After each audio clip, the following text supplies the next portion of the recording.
Hi നമസ്കാരം. എല്ലാവർക്കും നമ്മുടെ പുതിയ വീഡിയോയിലേക്ക് സ്വാഗതം. അപ്പോൾ ഇവിടെ ഇന്നത്തെ ചെറിയ വിശേഷങ്ങളൊക്കെ ആയിട്ടാണ് ഞാൻ വന്നിരിക്കുന്നത്. പക്ഷേ അടുക്കളയിൽ പാചകവും കാര്യങ്ങളും എല്ലാം അച്ചും കണ്ണനും ഒക്കെയാണ് കേട്ടോ കൂടുതലും. അപ്പോൾ ഇത് രാവിലെ അച്ചും കണ്ണനും ഒക്കെ വീഡിയോ എടുക്കലും ദോശ ഉണ്ടാക്കലും ഒക്കെ ആയിട്ടുള്ള വീഡിയോസൊക്കെ ആയിരുന്നു.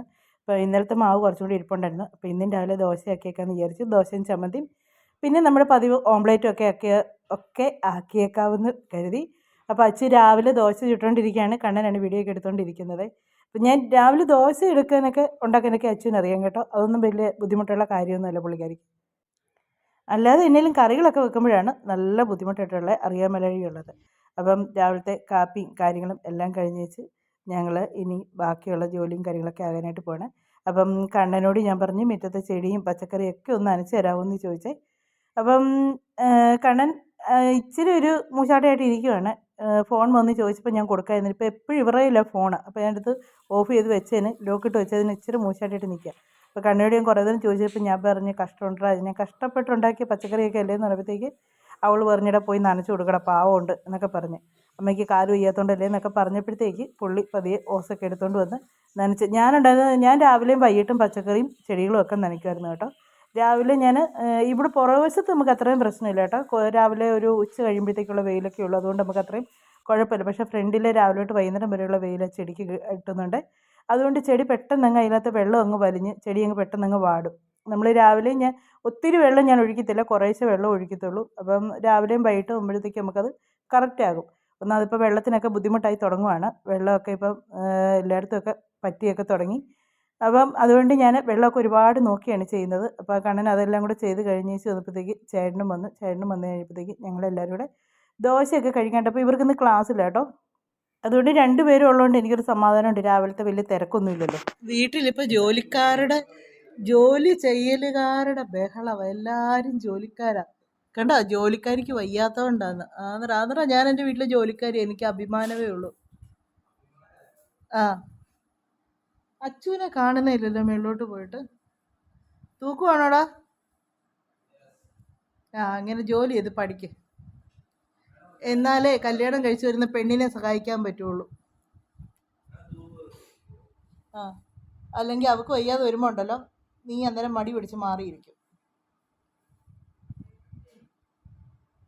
ആ മുറിയിൽ ഷീറ്റ് വിരിക്കണോ വാസേട്ടാ? ആ മുറിയിൽ ഷീറ്റ് എവിടെ കൊണ്ടിട്ട്?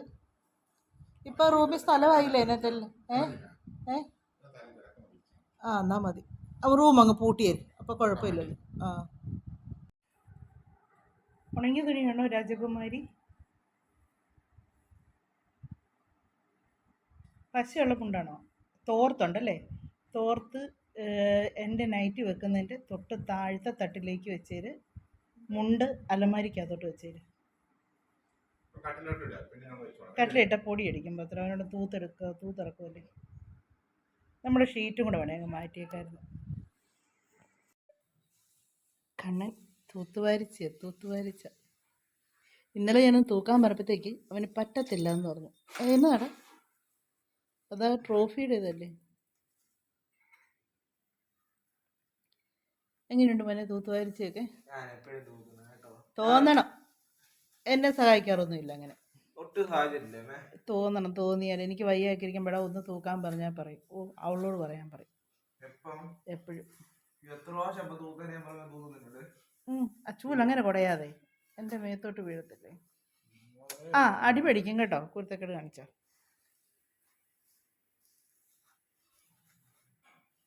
തൂത്ത് കഴിഞ്ഞോ? നല്ല വൃത്തിക്കാണ് തൂക്കുന്ന കേട്ടോ, അതുകൊണ്ട് കുഴപ്പമില്ല.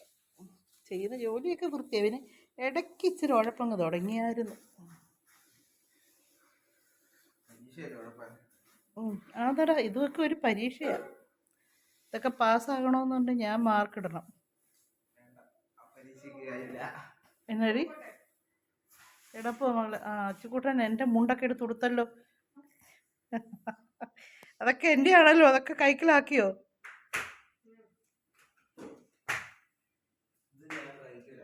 എൻ്റെ ചെരുപ്പ് താടാ ഇവിടെ. ചെരുപ്പ് താടാ ഇവിടെ.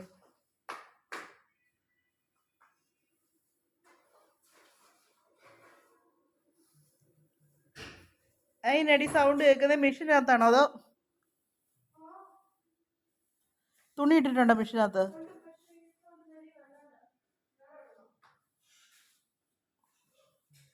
ഉച്ചക്കത്തേക്കുള്ള കറി വെക്കാനായിട്ട് അച്ചു വെണ്ടയ്ക്ക മെഴുക്കുപുരട്ടിക്ക് അരിഞ്ഞുകൊണ്ടിരിക്കുന്നു.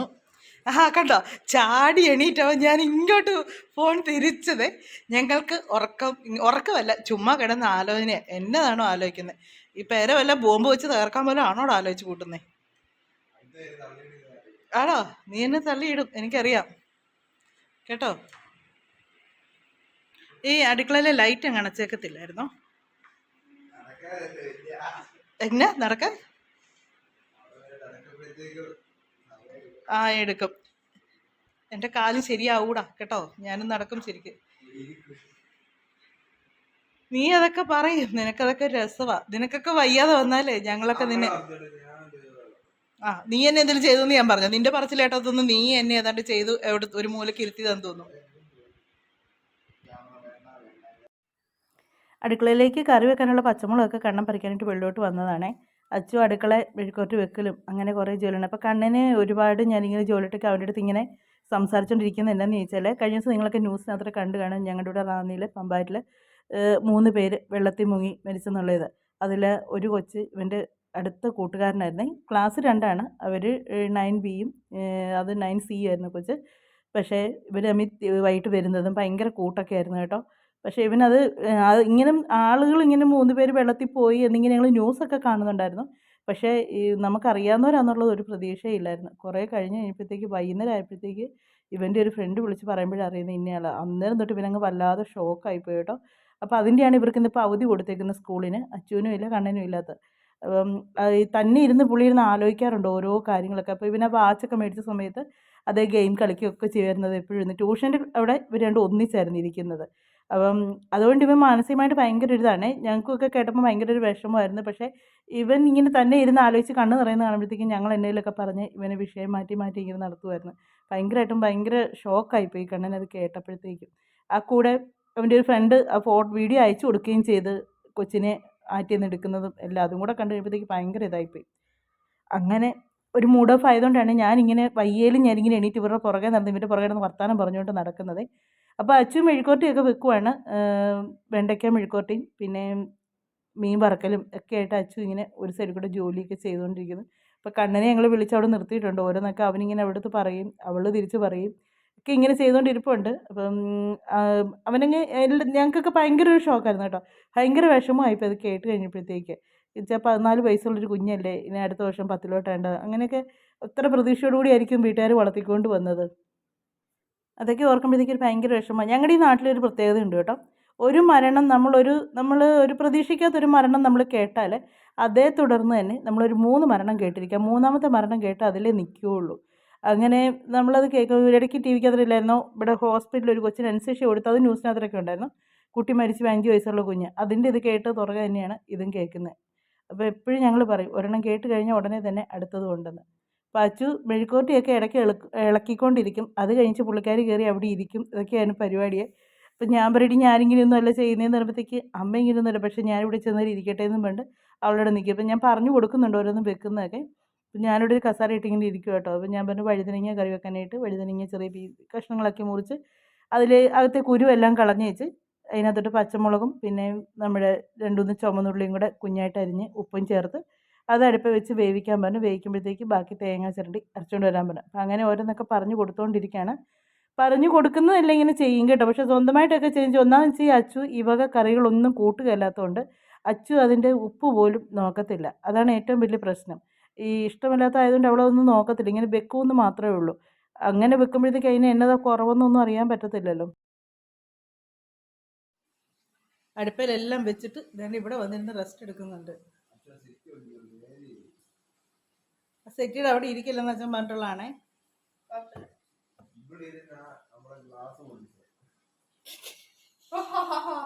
പെണ്ണെ അടുക്കളയിലോട്ട് ചെല്ലച്ചു, അതെല്ലാം കരിഞ്ഞു പോവും മീനൊക്കെ. കണ്ടോ വിളിച്ച നന്നായില്ലേ? അയ്യോ നീ മൂത്ത് വിളഞ്ഞു നിൽക്കുമല്ലേ, ഇനി എന്നെ അതിനകത്തെ മൂക്കാനായിട്ട്. എൻ്റെ കാലം ഇതുപോലെ തന്നെ ഇരിക്കും. എൻ്റെ ഭർത്താവ് ഉണ്ട് മോളെ, ഭർത്താവ് നിന്നെ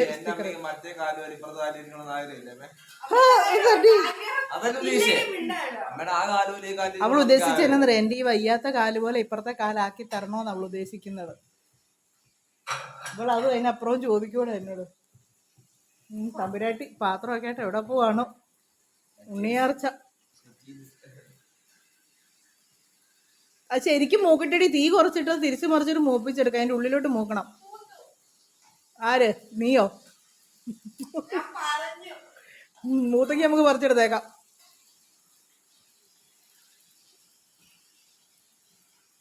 രാവിലെ കുളിച്ചതാ. ആ മുടി ഒന്ന് ചീ ഒതുക്കി ഒന്ന് വൃത്തിയാക്കി വെക്കോളൂ. ആ, ഒന്നും ചെയ്യത്തില്ല.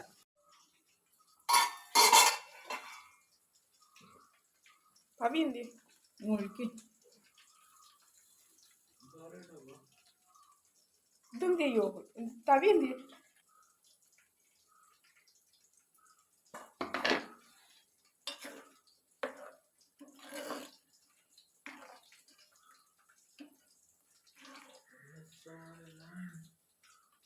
പോരെ? ഉപ്പ് ചേർത്തല്ലേ? പോരെ? ഉപ്പ് ചേർക്കട്ടെ?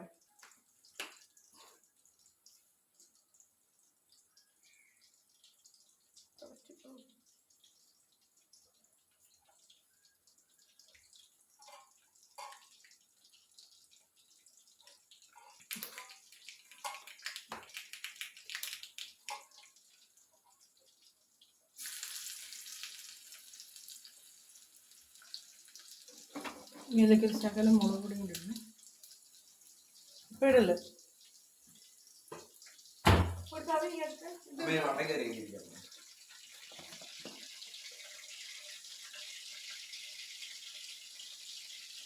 അതെടുത്ത് പിടിക്കട്ടെ, പിടിച്ചേക്ക്. മന്ദബുദ്ധി. എണ്ണ തെറിച്ച് തീ ആളി കത്തും. മതിയോ?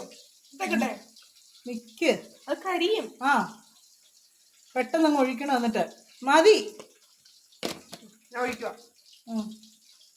മിക്കേ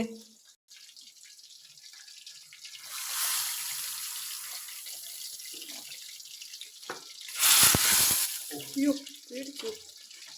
നല്ല സൗണ്ട്.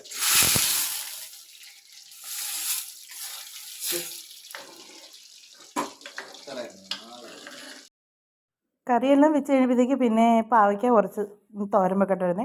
ഒരു പകുതി പാവയ്ക്ക ഉള്ളായിരുന്നു. അപ്പോൾ അതെല്ലാം ഞാനൊന്ന് അരിഞ്ഞെല്ലാം കൊടുത്തു. അതെല്ലാം അരിഞ്ഞെല്ലാം കൊടുത്ത് പാവയ്ക്ക തോരൻ വെക്കാനായിട്ട് അതിന് പിന്നെ പ്രത്യേകിച്ച് അരക്കലും എടുക്കലും ഒന്നും ഇല്ലല്ലോ. പാവയ്ക്കായും പിന്നെ ഇച്ചിരി സവോളയും കൂടെ കൊത്തി അരിഞ്ഞ് വെച്ച് അതിനകത്ത് രണ്ടുമൂന്ന് പച്ചമുളക് എന്ന് പറഞ്ഞാൽ ഉണ്ടമുളകാണ് കൂടുതലും ചേർക്കുന്നത്. ഉണ്ടമുളകും കൂടെ ചേർത്ത് ഇച്ചിരി തേങ്ങയും ഉപ്പും കൂടി ഇട്ട് തിരുമ്മി ഞാൻ വെച്ച് കൊടുത്തായിരുന്നു. എന്നിട്ട് ഞാൻ പറഞ്ഞു, എന്നിട്ട് നീ അതങ്ങ് അടുപ്പിലോട്ടങ്ങ് വെച്ചാൽ മതി, എന്നിട്ട് അത് ഇളക്കി കൊടുക്കാം, പിന്നെ വെള്ളമൊന്നും ഒരുപാട് ചേർക്കല്ലേ എന്ന് പറഞ്ഞു. അങ്ങനെ പാവയ്ക്ക തോരൻ വെക്കാനും കൂടെ എല്ലാം ഒന്ന് റെഡിയാക്കി കൊടുത്തു. അപ്പം അതും കൂടെ ചെയ്ത് കഴിഞ്ഞാൽ പിന്നെ മീനും വറുത്ത് ചിക്കനോട് വറുത്ത് കഴിഞ്ഞാൽ ഉച്ചക്കത്തേക്കുള്ള കറിയൊക്കെ ആയി കേട്ടോ. ഇനി എല്ലാവർക്കും ഒന്നുമൊക്കെ ചെയ്താൽ മതി. എന്നതാണേലും ചെയ്യുന്നുണ്ട് കേട്ടോ സത്യം പറഞ്ഞാൽ. പിന്നെ ഒരു കാര്യമുണ്ട്, അച്ഛൻ്റെ ഈ പ്രായത്തിൽ ഞാനൊരു വീട്ടിൽ മുഴുവൻ ജോലിയും ചെയ്യുമായിരുന്നു കേട്ടോ. എൻ്റെ അമ്മയ്ക്ക് വയ്യാതൊക്കെ വരുന്ന സമയത്ത് ഞാനൊരു അടുക്കള കയറി മുഴുവൻ ജോലിയും ചെയ്യുന്നത്. അങ്ങനെ വേറെ ആരും ഒരു ഇതിന് അതുകൊണ്ട് എനിക്ക് എന്താണെന്ന് വെച്ചാൽ ഒരു അടുക്കളയിൽ നിന്ന് ജോലി ചെയ്യാൻ വലിയ ബുദ്ധിമുട്ട് വന്നിട്ടില്ലായിരുന്നു ചേട്ടൻ്റെ വീട്ടിൽ വന്നിട്ട്. പിന്നെ കറിയൊക്കെ എന്ന് വെച്ചാൽ അവിടുത്തെ ഇവിടുത്തെ ടേസ്റ്റ് വ്യത്യാസമുണ്ട്. ഇവിടെ അവിടെ ആയിട്ട് വെക്കുന്ന രീതികളിലൊക്കെ ഒരുപാട് മാറ്റങ്ങളുണ്ട്. അങ്ങനെയൊക്കെയുള്ള ഇതൊക്കെ ഉള്ളായിരുന്നു. അല്ലാതെ ഞങ്ങൾക്ക് പ്രശ്നങ്ങളൊന്നും ഇല്ലായിരുന്നു. അടുക്കളയിൽ നിന്നൊരു ജോലിയൊക്കെ ചെയ്യാനൊക്കെ അറിയായിരുന്നു. ഇപ്പം അച്ചു ഇങ്ങനെ ഓരോന്നൊക്കെ പറഞ്ഞു കൊടുത്തും എല്ലാം ചെയ്യുന്നുണ്ട്. പിന്നെ അവൾക്ക് എന്ന് വെച്ചാൽ എക്സാമൊക്കെ അടുത്തുകൊണ്ട് പഠിക്കാനും ഒക്കെ ഉള്ളതുകൊണ്ടുള്ള ടെൻഷനാണ്. ഒത്തിരി നേരമൊക്കെ അടുക്കളയിൽ നിന്ന് ജോലിയൊക്കെ ചെയ്ത് കഴിയുമ്പോഴത്തേക്കേ അങ്ങനെ ഉച്ചക്കത്തെ ചോറും കറിയും എല്ലാം റെഡിയായി. ഇനി എല്ലാവരും കഴിക്കാനൊക്കെ തുടങ്ങുവാണ്. അപ്പോൾ മെഴുക്കുവരട്ടിയും ചിക്കൻ വറുത്തതും മീൻ വറുത്തതും വഴുതനങ്ങാക്കറിയും പിന്നെ പാവയ്ക്ക തോരനും ഇതായിരുന്നു ഉച്ചയ്ക്കുണ്ടായിരുന്ന കറികളൊക്കെ. അപ്പോൾ രണ്ടുപേരും ഇനി കഴിച്ചെല്ലാം കഴിച്ച് ഇനി വൈകിട്ടത്തേക്കുള്ള വീഡിയോസൊക്കെയാണ് എടുത്തത്. വൈകിട്ട് ഇത് ഓവനകത്ത് രാവിലെ മേടിച്ചിട്ട് വന്ന പപ്സാണ്. അപ്പോൾ ഞങ്ങൾ ഈ ഓവൻ ഇങ്ങനെയുള്ള കാര്യത്തിനൊക്കെ ആട്ടോ കൂടുതലും ഉപയോഗിക്കുന്നത്. ഒന്ന് പപ്സൊക്കെ ഇങ്ങനെ കൊണ്ടുവരുമ്പോൾ തണുത്തിരിക്കുന്ന ഒന്ന് ചൂടാക്കി എടുക്കുക. അതുപോലെ പൊറോട്ടയൊക്കെ കൊണ്ടുവരുന്നത് ഇതിനകത്ത് വെച്ച് ചിലപ്പോൾ ചൂടാക്കി എടുക്കും. ഇതങ്ങനെ എപ്പോഴും ഒന്നും ഉപയോഗിക്കത്തൊന്നുമില്ല കേട്ടോ. എന്നേലും ഇങ്ങനെയൊക്കെയുള്ള വല്ലപ്പോഴും ഒക്കെ ഒരു എന്നെ ആണ്ടിനും സംക്രാന്തിക്കൊക്കെ ഉപയോഗിക്കുന്നുണ്ട്. കേക്കൊന്നും ഉണ്ടാക്കാനായിട്ട് ഇതൊന്നും ഉപയോഗിക്കത്തില്ല ഞാൻ. അല്ലാതെ നമ്മുടെ നേരത്തെ കണ്ടിട്ടുണ്ടല്ലോ മണലൊക്കെ ഇട്ട് അങ്ങനെയൊക്കെയാണ് കേക്കും ഒക്കെ ഉണ്ടാക്കുന്നത്. അപ്പം വൈകിട്ടത്തേക്ക് 4 മണിക്കത്തേക്ക് പപ്സും പിന്നെ വെട്ട് കേക്ക് ഉണ്ടല്ലോ അതുകൊണ്ടായിരുന്നു. എനിക്ക് ഭയങ്കര ഇഷ്ടമുള്ളൊരു സാധനം ഈ വെട്ട് കേക്ക്. അപ്പോൾ അതും കൂടെ കൊണ്ടുവന്നു. അപ്പം ഞാൻ കുളിയെല്ലാം കഴിഞ്ഞ് കേട്ടോ, വൈകുന്നേരം കുളിയെല്ലാം കഴിഞ്ഞ് ഞാനും ചായയൊക്കെ കുടിക്കേണ്ടിയിരിക്കുകയാണ്. അപ്പോൾ അച്ചു അതെല്ലാം എല്ലാവർക്കും എടുത്തുകൊണ്ടൊക്കെ വന്ന് എല്ലാവരും ഓരോരുത്തരും ഓരോ പാത്രത്തിലൊക്കെ ആയിട്ട് കഴിച്ചൊക്കെ തുടങ്ങുവാണ്. അപ്പം ഞാൻ 2 ദിവസമായിക്കൊണ്ട് ഒരു വല്ലാത്ത കോലത്തിലായിരുന്നു ഈ വീഡിയോയുടെ മുന്നിൽ വരുന്നത്. ഒന്നിനും അങ്ങോട്ട് വേദനയൊക്കെ ആയിട്ട് ഒന്നിനും അങ്ങോട്ടൊരു മൂഡില്ലായിരുന്നു. അപ്പോൾ അതുകൊണ്ട് ഇന്ന് ഞാൻ കുളിച്ച് ഒന്ന് വിളക്കിൻ്റെ അവിടെ തൊഴുത് നമുക്കൊന്ന് പ്രാർത്ഥിച്ച് കഴിയുമ്പോൾ തന്നെ മനസ്സൊരു സന്തോഷമല്ലേ. അങ്ങനെ ഒന്ന് റെഡിയായി. അപ്പം ഇന്നൊരു ദിവസത്തെ വീഡിയോ ഒക്കെ ഇങ്ങനെയൊക്കെ ആയിപ്പോയി. അച്ചും കണ്ണനും ഒക്കെ എടുത്തു, എല്ലാം എടുത്തെല്ലാം ഇതായിട്ടൊക്കെ ഇന്നൊരു ദിവസം 2 പേരും കിടന്ന് ഓരോന്നും കിടന്ന് എന്നെ കാണിക്കുന്നുണ്ട് കേട്ടോ. ഞാൻ വീഡിയോയിലൂടെ വീഡിയോ എടുക്കാൻ നിൽക്കുമ്പോൾ എൻ്റെ മോനെ ഇപ്പൊ നിങ്ങൾ കണ്ടല്ലോ, ഇതാണ് ഇവിടെ സംഭവിച്ചുകൊണ്ടിരിക്കുന്നത്. ഞാൻ വീഡിയോ എടുത്തോണ്ടിരിക്കുമ്പോൾ എന്നെ മുന്നിൽ ഇരുന്ന് കാണിക്കുന്ന കോക്കാമ്പീച്ചിയാണ് ഇതൊക്കെ. കണ്ടോ എങ്ങനെയാണെന്ന് ഞാൻ എത്രമാത്രം ചിരിയൊക്കെ കൺട്രോൾ ചെയ്തെന്നാണ് വീഡിയോസ് എടുക്കുന്നത്. നിങ്ങളൊന്ന് ചിന്തിച്ചു നോക്കി. നിനക്ക് തോന്നിയില്ലായിരുന്നു, നിനക്ക് തോന്നിയാലേ എനിക്കറിയാം. 2 പേരും എണീറ്റ് അടുക്കളയിലോട്ട് പോയി. അന്നേരമാണ് ഇപ്പം വീഡിയോസ് എടുക്കുന്നത് കേട്ടോ. അപ്പം ഇന്നൊരു ദിവസമൊക്കെ ഇങ്ങനെയൊക്കെ അങ്ങ് പോയി കേട്ടോ. കണ്ണനും അച്ഛനും കൂടെ ഒക്കെ അഡ്ജസ്റ്റ് ചെയ്തൊക്കെ വീഡിയോ ഒക്കെ എടുത്തു. ഗീതേച്ച് പറഞ്ഞ പോലെ കുറേ നേരം നിൽക്കുമ്പോൾ എനിക്ക് കാലിന് വേദനയുണ്ട്. അതുകൊണ്ട് ഞാൻ ഇന്നും ഇന്നലെയൊക്കെ ഫുൾ കിടപ്പൊക്കെ ആയിരുന്നു. അപ്പോൾ ഇന്നും ഫുള്ള് റെസ്റ്റ് എടുക്കുമായിരുന്നു. ഒത്തിരി വേദനയൊക്കെ. അതുപോലെ നമ്മുടെ നിത്യ പറഞ്ഞായിരുന്നു, ഞാൻ ഇത്രയും ദിവസം ഓടി നടന്ന് ജോലി ചെയ്തിച്ച് പെട്ടെന്ന് ഇങ്ങനെ കിടക്കുന്നതൊക്കെ കണ്ടപ്പോഴത്തേക്ക് ഒരു വിഷമം പോലെ തന്നെ. എനിക്ക് അതിനേക്കാൾ വിഷമമാണെന്നേ സത്യം. എനിക്ക് മുറ്റത്തോട്ട് നോക്കുമ്പോൾ എനിക്കങ്ങ് സങ്കടം വരും. എനിക്കൊന്ന് മുറ്റത്തോട്ട് ഇറങ്ങി ഒരു ജോലി ചെയ്യാൻ പറ്റത്തില്ല. സത്യം പറഞ്ഞാൽ ഈ മടിയൊക്കെ പിടിച്ചിരിക്കുന്നത് എങ്ങനെ ഈ വീട്ടിൽ ഇരിക്കുന്നത് എനിക്കറിയാൻ മേല കേട്ടോ. എനിക്ക് ഒരു ദിവസമൊക്കെ ഇങ്ങനെ അഡ്ജസ്റ്റ് ചെയ്ത് ജോലിയൊക്കെ, എന്നാലും ഞാൻ അടുക്കള അത്യാവശ്യമൊക്കെ ഒന്ന് കയറുകയൊക്കെ ചെയ്യുന്നുണ്ട്. അച്ചു തന്നെ കറി വെച്ചാലൊന്നും ശരിയാകത്തില്ല. അപ്പോൾ അച്ചുവിന് കറിയൊക്കെ ഒന്ന് പറഞ്ഞു കൊടുക്കാനും ഒക്കെ ആയിട്ട് കയറുന്നുണ്ട്. 2 അടുക്കളയിൽ നിന്ന് തിരിച്ചു വന്നു കേട്ടോ. വന്നേച്ച് പിന്നെയും കിടന്ന് ഓരോ ഗോഷ്ടി കാണിക്കുക. എന്നേലും കിടന്ന് കാണിക്കട്ടെ. നമ്മൾ ഈ ചിലതൊക്കെ നമ്മൾ മൈൻഡ് ചെയ്യുന്നില്ല എന്ന് വിചാരിച്ച് ശ്രദ്ധിക്കുകയല്ലോ. അതുകൊണ്ട് അങ്ങനെ ഞാനങ്ങ് മൈൻഡ് ചെയ്തിരിക്കുകയാണ്. അടങ്ങി ഇരിക്കച്ചല് വയ്യാത്ത കാലാണത്. ഏറ്റവും അച്ചു കേട്ടോ. അച്ചു ഒട്ടും മോശമില്ല. അച്ചു ക്യാമറയുടെ മുന്നിൽ വരുമ്പോൾ പാവത്താനാകും. അതങ്ങോട്ട് മാറ്റി കഴിയുണ്ടല്ലോ അച്ചുവിൻ്റെ തനി സ്വഭാവം അച്ചു കാണിക്കും. 2 കണക്കാ, ഒന്നും മോശമല്ല. അപ്പം അതുപോലെ തന്നെ പിന്നെ ആരായിരുന്നു നമ്മുടെ ബിജി കിച്ചൻ ചോദിച്ചായിരുന്നു എന്നെ പറ്റിയതായിരുന്നു കാലേന്ന്. കാല് ചെറുതായിട്ടൊന്ന് തിരിഞ്ഞതാണ്. അന്നേരം ചെറിയൊരു വലിയ കുഴപ്പമായിട്ടൊന്നുമില്ല. അത് 2 ആഴ്ചയോളം നമ്മളൊന്ന് പ്ലാസ്റ്റർ ഇട്ടേക്കുന്ന പോലെ തന്നെ ഒരു ബാൻഡേജ് പോലത്തെ സംഭവം വെച്ച് ഇങ്ങനെ മുട്ട് മടങ്ങാത്ത രീതിയിൽ ചെയ്തേക്കുവാണ്. അങ്ങനെ ഇതാക്കി വെച്ചേക്കുവാണ്. 2 ആഴ്ചയോളം നമ്മളൊന്ന് ശ്രദ്ധിക്കാം. 2 ആഴ്ച കഴിഞ്ഞാൽ നമുക്ക് കുറച്ച് നടക്കുക എടുക്കുകയൊക്കെ ചെയ്യാമെന്ന് ഡോക്ടർ പറഞ്ഞിട്ടുണ്ട്. 2 ആഴ്ച വരെ ശരിക്കും ശ്രദ്ധിക്കണമെന്നാണ് പറഞ്ഞേക്കുന്നത്. പിന്നെ ഇന്നത്തെ വിശേഷങ്ങളൊക്കെ ഇതൊക്കെയായിരുന്നു. ഒരു ചെറിയ വീഡിയോ ഒക്കെ ആയിരുന്നു. അപ്പം ചെറിയ വീഡിയോ ഞാൻ തോന്നുന്നു കേട്ടോ. ഞാൻ എല്ലാം കൂടെ ഒന്ന് എഡിറ്റ് ചെയ്യാനായിട്ടൊന്നും എടുത്തിട്ടില്ല. എല്ലാം ഒന്ന് സെറ്റാക്കി എടുക്കുമ്പോഴേ അറിയത്തുള്ളൂ എന്തോരമുണ്ട്, വലുതാണോ ചെറുതാണോ എന്നൊക്കെ. എന്നാലിത് ഇന്നത്തെ വിശേഷങ്ങളും കാര്യങ്ങളൊക്കെയാണ്. അപ്പം നമ്മുടെ വീഡിയോ ഒക്കെ അവസാനിപ്പിക്കാൻ സമയമായിട്ടുണ്ട്. അടുത്ത വിശേഷങ്ങളും കാര്യങ്ങളുമൊക്കെ ആയിട്ട് നമുക്കിനി അടുത്ത വീഡിയോയിലൂടെ വീണ്ടും കാണാമേ. അപ്പം ഓരോ ദിവസം അടുത്ത വീഡിയോയിലൂടെ കാണാമെന്ന് ഞാൻ പറയുന്നുണ്ട്. ഒന്നും നമുക്ക് പറയാൻ പറ്റത്തില്ല. എടുക്കാൻ പറ്റിയ എടുക്കും, ഇല്ലെങ്കിൽ ഒരു ദിവസം അങ്ങനെ അങ്ങ് പോകും എന്നേ ഉള്ളൂ. അപ്പം എല്ലാവരും പ്രാർത്ഥിക്കുന്നുണ്ടെന്ന് അറിഞ്ഞാലൊക്കെ ഒരുപാട് സന്തോഷമുണ്ട് കേട്ടോ. അപ്പം നമുക്ക് പൂർണ്ണ ആരോഗ്യവതിയോടുകൂടി നമുക്ക് വീണ്ടും കാണാം. പച്ചക്കറി നിറലും ഒക്കെ ആയിട്ട് വീണ്ടും കാണാം കേട്ടോ. അപ്പോൾ നമുക്ക് അടുത്ത വിശേഷങ്ങളൊക്കെ ആയിട്ട് അടുത്ത വീഡിയോയിലൂടെ കാണാം. ഇനിയിപ്പോൾ നാളെ എന്നൊക്കെ പറഞ്ഞാൽ വലിയ വീഡിയോസൊക്കെ എടുക്കാൻ പറ്റുന്നൊരു അച്ചുവിന് ക്ലാസ് ഉണ്ട്. അച്ചു പോകുന്നുണ്ട്. കണ്ണനും മിക്കാനും ക്ലാസ്സിൽ പോകും. അതൊക്കെ കൊണ്ട് ഇനി അറിയത്തില്ല എങ്ങനെയാണെന്നുള്ളത്. എടുക്കാൻ പറ്റുന്ന അത്ര വീഡിയോസൊക്കെ എടുക്കാമേ.